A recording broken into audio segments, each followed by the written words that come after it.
It came from the unlikeliest of places. America kind of looked for us like another planet. We didn't have any bad feeling about it, but it was totally alien, you know?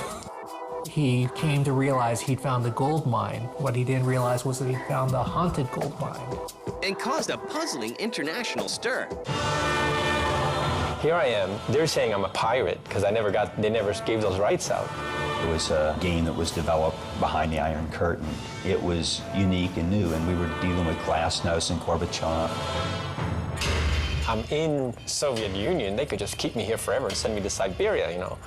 Who the hell knows what was going to happen? I certainly didn't. While addicting gamers and non-gamers alike. Tetris got to be the ultimate every-person game. I mean, that's a game that your grandmother can pick up and start playing. It's a big achievement to create something which, you know, is known everywhere in the world. It's like everybody knows what is an Egyptian pyramid and everybody knows what is a Tetris. This is the story of the most popular puzzle game of all time, Tetris.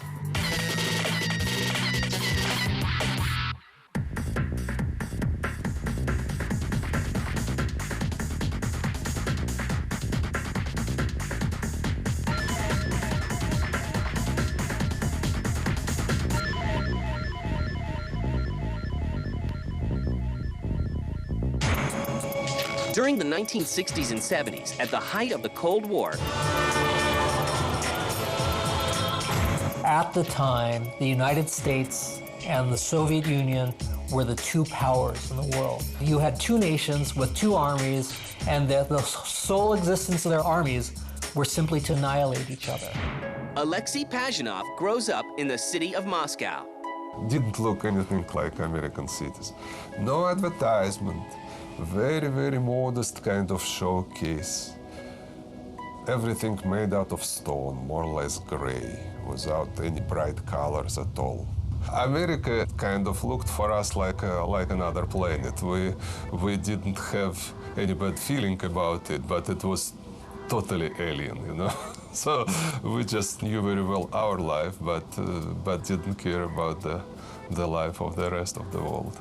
What Pajitnov does care about, however, is his passion for math and puzzles at an early age. I like all the mathematical puzzles and all the mathematics, and it was my kind of passion in school. And then I get to the special program, to the mathematical class, and I graduate the special mathematical school. After his university studies in 1979, Pajitnov is hired by the Computer Center of the Moscow Academy of Science. And I was just a regular, researcher there. Wrote some software for artificial intelligence, automatic speech recognition, CAD/CAM system, all kind of stuff. But I still kept my passion and love to all small puzzles and games which I had since I was a schoolboy. So every time when I had excuse to kind of study new hardware or get new software, I always try to put some kind of game or puzzle on the computer. Alexey's early work is done on the Electronica 60, a Soviet terminal computer which predated the IBM PC. During his free time, he develops a computerized version of the Pentomino's puzzle game. In his spare time, didn't even get paid for it. Alexey Pajitnov, he just made a fun puzzle game while he was working in Russia. And at one moment, I had the idea to put the Pentomino puzzle on the computer.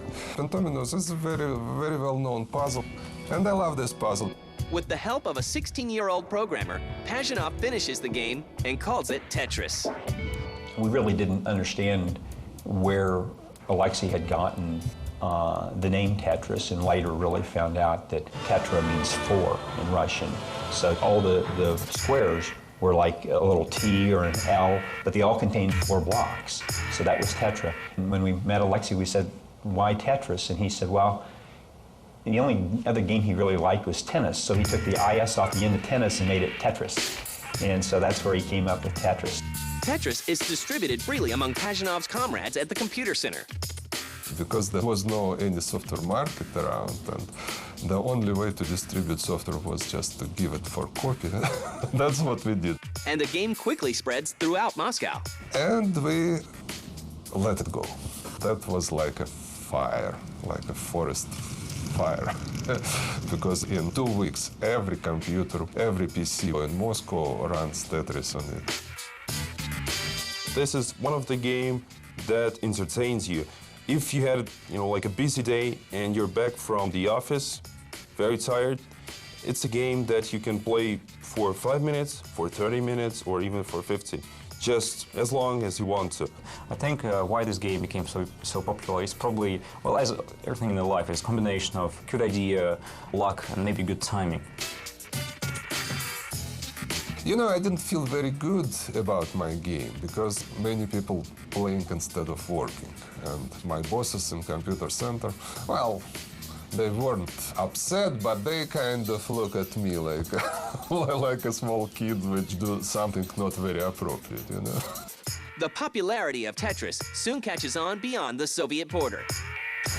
In 2 weeks or 3 weeks, we start receiving computers, the clone of PC computers from Bulgaria, from the other country, with Tetris on the hard drives. So the game step over the borders. And captures the attention of a visiting entrepreneur named Robert Stein in 1986. Robert Stein has his own company called Andromeda Software. He did work with his former colleagues in Hungary, and probably they show him this game, and he was very interested. Robert Stein has got to be considered one of the unfortunate victims of video games. He got and put many people in a lot of trouble. And the simple game of falling blocks soon finds itself in a complex situation.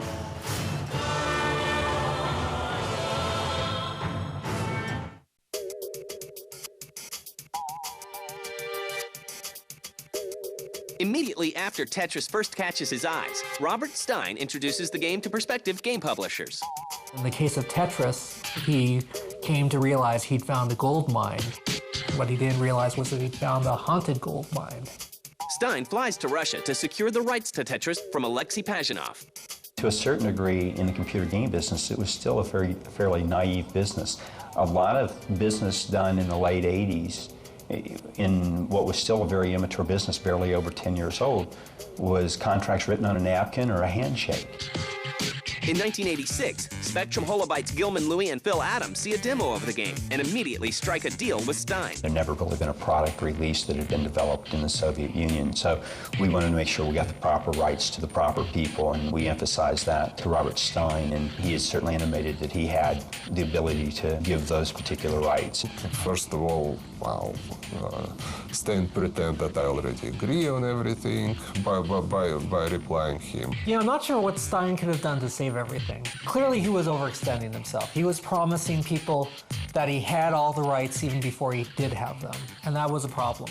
Unaware that the rights were not secured by Stein, Spectrum Holobyte releases the game for the PC in 1988. It was a novelty. It was unique and new, and we were dealing with Glasnost and Gorbachev and Reagan and that whole time period. Elorg, the Ministry for Import and Export, eventually takes over Tetris negotiations that same year. Elorg at that time was kind of typical Soviet organization because they have a contact with foreigners and foreign companies and everything. I'm pretty sure that they had a very strong KGB influence. But Elorg was this ministry that dealt with exportation. The guys at Elorg were hard hitters. To this day, if you go to the Elorg building in Moscow, there's a big gate in front of it, and people warn you that you're getting photographed if you go to that gate. It was a big, shady organization, and the rumor always was that the people at the head of it were KGB. I don't know whether that's true or not, but what I do know is it was very secretive. And the trouble was just beginning. It was at one of those early CESs in January in Las Vegas that Gilman and I showed the product for the first time to Hank Rogers. That's kind of how the whole thing started. I played it and played it and played it until I put the high score on. I couldn't stop playing it. Tetris just kept me coming back. I kept coming back and playing more, and so that's when I got hooked on it. Fascinated by the game, Rogers approaches Gilman Louie of Spectrum Holobyte for rights to license the game in Japan. If you license a product from somebody, you rely on them to indemnify you and say that they have the rights. So he said he had the rights, and that was good enough for me. Gilman and I then went to Japan because we knew of Hank's interest. We met with Hank and really kind of consummated a deal for him to do a Japanese version of the product on PC as well as a Nintendo version. Hank also wanted to do it in the United States and was interested in coin-op.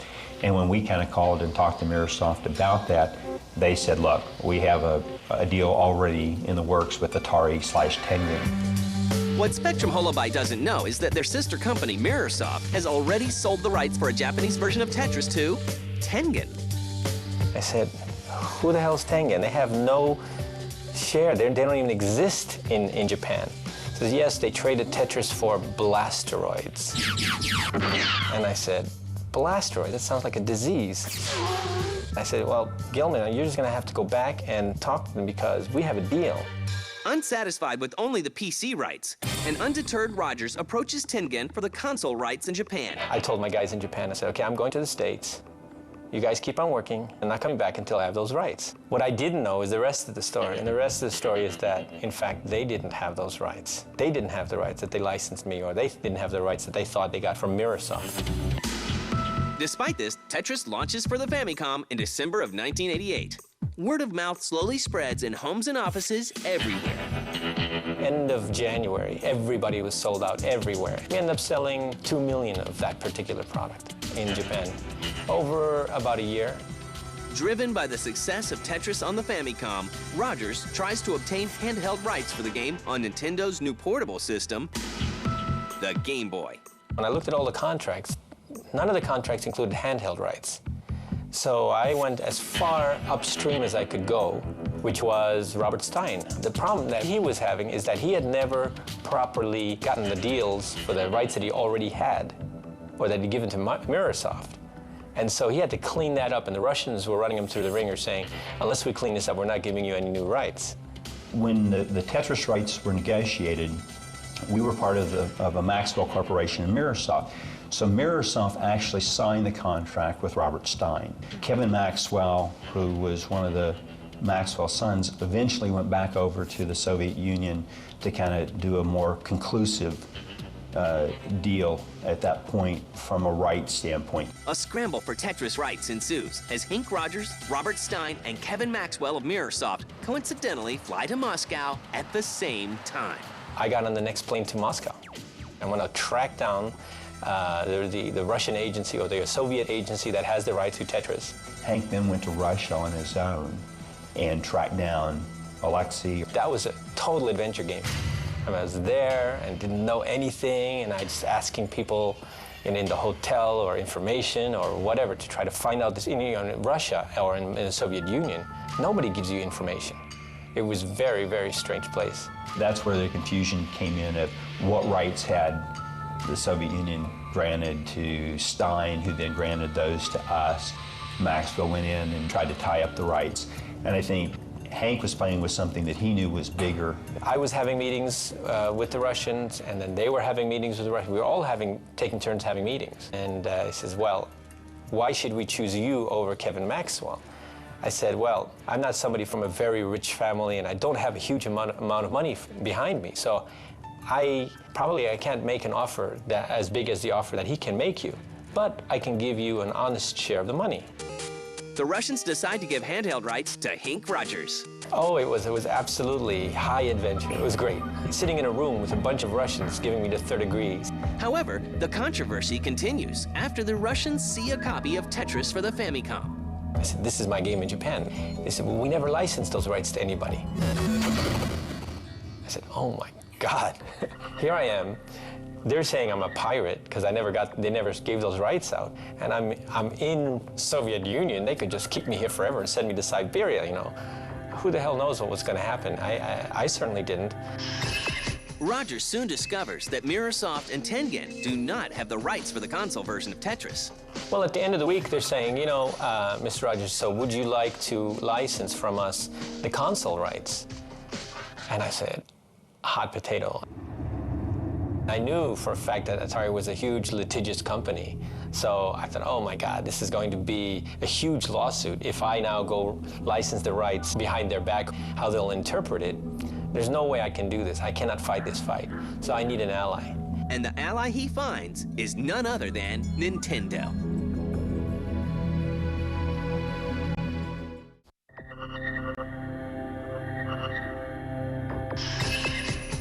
By By 1989, console rights to Tetris are up for grabs. With Hank Rogers, Robert Stein, and Kevin Maxwell in Moscow vying for control, Rogers approaches game giant Nintendo for help. Well, at this time, Hank didn't feel that he could afford the war, but he brought Nintendo for next visit. A month later, I was in Moscow with Mr. Arakawa and Howard Lincoln, and they were doing a deal. Angered by what they think is double dealing, Mirrorsoft owner Robert Maxwell steps in and enlists the aid of Soviet President Mikhail Gorbachev. So they were buddies. And so when Gorbachev went to England to visit whatever, he had a meeting scheduled with Robert Maxwell. At this meeting, Maxwell was going to say, my son went to Moscow to get the Tetris rights, and some upstart from Japan got the rights instead. Do something about it. So he was going to apply the pressure, but we were saved by an earthquake in Armenia, and Gorbachev had to cut his trip short. So he never had that meeting with, with Maxwell. So there was a little bit of divine intervention that happened there. Nintendo eventually secures the rights and battles Tengen in court. These companies hated each other. They just did. So when it came to Tetris, Tengen was all about challenging Nintendo's hold on it. They get into it in court in San Francisco. They're in court not only for that lawsuit, but for patent infringement and copyright infringement. And now they are saying, okay, well, you don't have the right to sell this game. They had created several 100,000 copies that I don't believe ever got distributed or got distributed for just a few days. As far as I know, some of the Tengen cartridges did get out to the market, but most of them ended up as landfill. After the dust settles, Tetris fever continues to spread around the world, selling about 3 million copies on the NES in 1989. Tetris has got to be the ultimate every-person game. That's the game that your grandmother can pick up and start playing.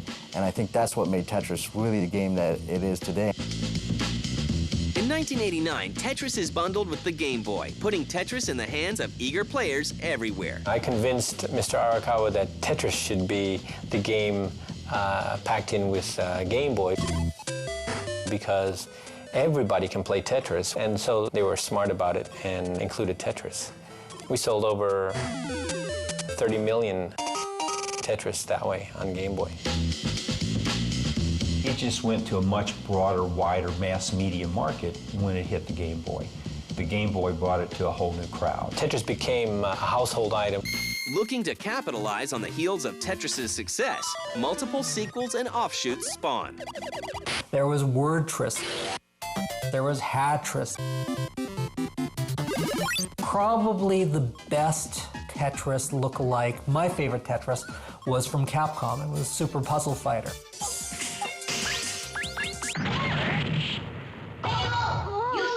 Ripping off Tetris became a thing of magic. Tetris became a genre unto itself. Maybe the most significant Tetris ripoff was Dr. Mario. Tetris sells over 65 million units worldwide. Yet creator Alexey Pajitnov sees little of the early profits. Unfortunately, at the time when they were able to give some bonuses, I was out of computer center. And lots of people in computer center got some kind of goods like refrigerators, kind of microwaves and whatever. So he didn't get anything, and that bothered me. That really bothered me, because I come from doing business here, and if somebody creates an intellectual property, they should benefit somehow. As the old Soviet Union collapses, Pajitnov eventually moves to the U.S. I brought him to the States, got him his green card, and he worked for me. Now he works for Microsoft. He's got his citizenship.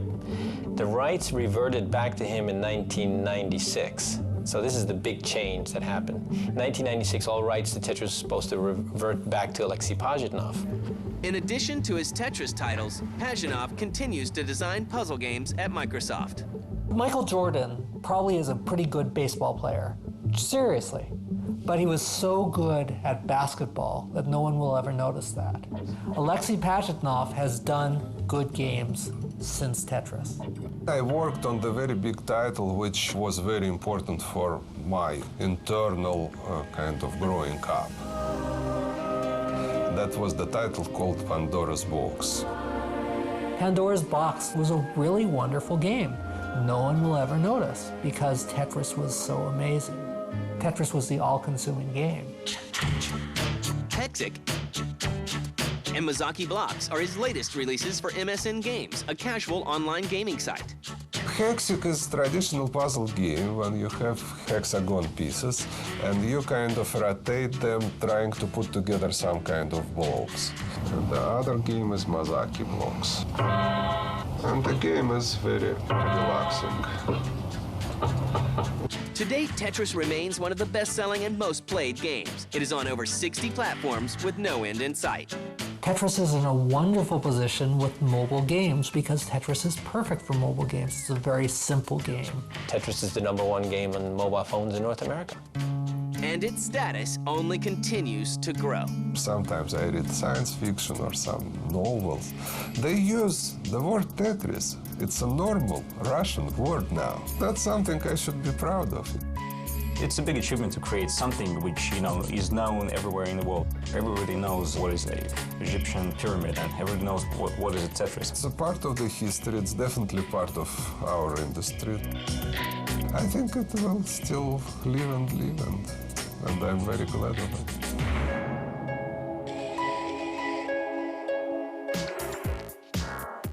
It all started with Easter eggs. Before you know it, I couldn't get enough of God mode. When I don't punch him in, I get a little weak. I thought you were supposed to go backwards in Pitfall. I can't even make it through 2 levels without infinite ammo. I can't remember a time when I didn't use codes. They made up the codes, I just used them. No one's gonna find out.